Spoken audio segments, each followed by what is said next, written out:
Urbana Consciência e Juventude, do Instituto Plenitude, falando um pouco de espiritualidade. Então, hoje em dia, quando a gente fala de espiritualidade, muitas pessoas já atrelam isso à religião. E é claro que a religião tem um fator importantíssimo, porque remete a uma espiritualidade, remete a Deus, enfim, mas a busca que nós temos, que a humanidade tem tido com relação à religião é: quem é Deus? É uma pergunta que a gente se faz, que a humanidade faz incessantemente desde os primórdios, e com isso vem criando seus ícones, os ícones religiosos, né? Jesus, Buda, os deuses do panteão grego, do panteão romano, os orixás, enfim, todas as religiões, de certa forma, procuram entender e saber o que é Deus. A espiritualidade, hoje em dia, ela pede para que você saiba quem é você. É uma pergunta que poucas religiões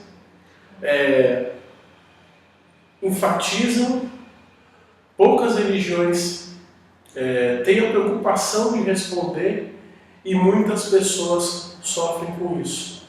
Por quê? Porque tudo bem que eu vou na igreja, eu vou num terreiro, eu vou numa roça, eu vou num templo, e aí eu tento me deparar com uma espiritualidade superior, eu começo a me dirigir com a espiritualidade superior, se conectar com o plano espiritual, mas isso pouco me responde do que é Deus, porque eu creio que não conseguimos resumir a nossa mente de forma encarcerada, ou seja, quando encarnados, não tem a consciência para entender na plenitude o que é Deus.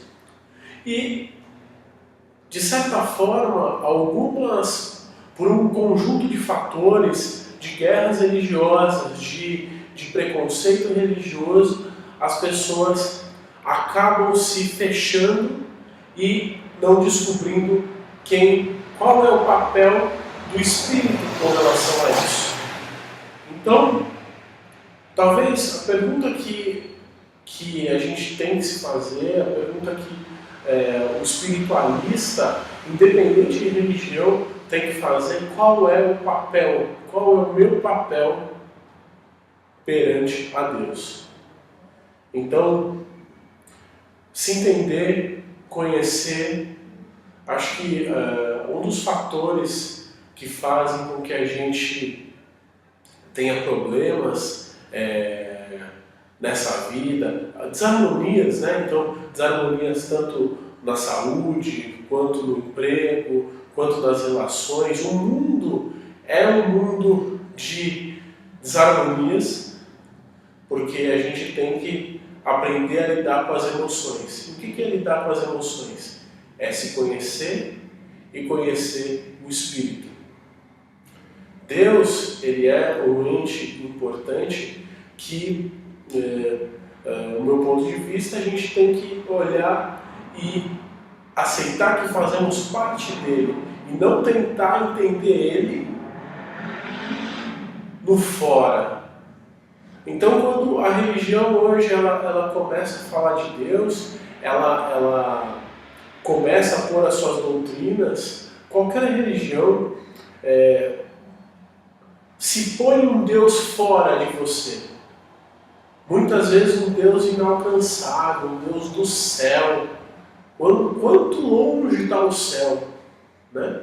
E pouco se fala do Espírito, da plenitude do Espírito, da plenitude e da presença divina que o Espírito é.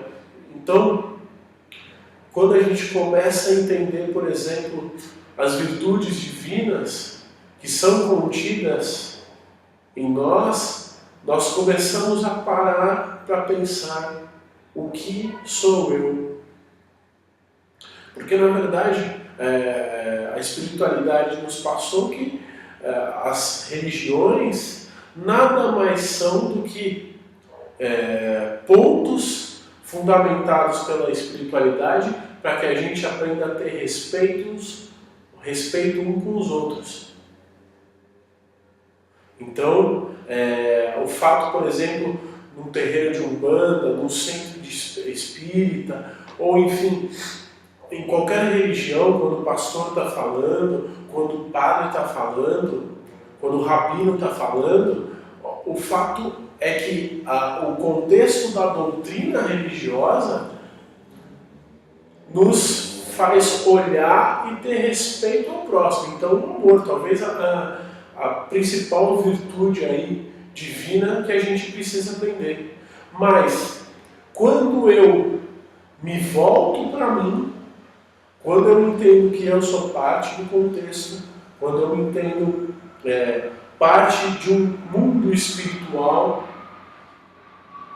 a pergunta que me fica é: quem sou eu? E é comum as pessoas, tanto eu vou dar um exemplo para vocês, a doença do nosso século é a depressão, porque não nos conhecemos emocionalmente, não sabemos nos expressar. E isso a religião dá o apoio, a ciência dá o apoio, mas esses dois feixes nunca se encontraram. Então, talvez seja a hora da gente entender um pouco melhor o que somos nós, por que estamos, não do ponto de vista religioso, em qualquer contexto e visão religiosa. O que eu fui na vida passada, o que eu estou, mas sim o que eu estou sendo quanto espírito e quanto eu tenho a consciência de mim. Então, esse é um vídeo que a gente fez pensando em pôr as pessoas que assistam para pensar. Deus é um ente importante, pleno e, eu arrisco dizer, passivo. Porque Ele criou tudo para que nós pudéssemos contemplar, entender e executar. Então, as falanges divinas, o projeto encarnatório, os seres de luz, eles são executores das grandes feitos da humanidade, do universo, para que nós conseguimos viver em harmonia. Mas, ainda assim, passivo, pelo livre-arbítrio que Deus nos dá. Mas a gente entende que, se a gente olhar um pouco mais para nós, começar a entender o Espírito quanto virtude, como manifestação divina, a gente vai poder ter uma vivência encarnatória melhor, a gente vai poder ter uma clareza espiritual melhor, independente de como as religiões chamam. E aí, quem sabe, um dia a gente consiga olhar e não precisar mais das chaves religiosas, porque entende que tudo faz parte do mesmo contexto e a gente está aqui para transformar e somar. Então, pense, antes de responder quem é Deus, pergunte para você quem é você. Tá certo? Um abraço fraterno. Axé. Namastê.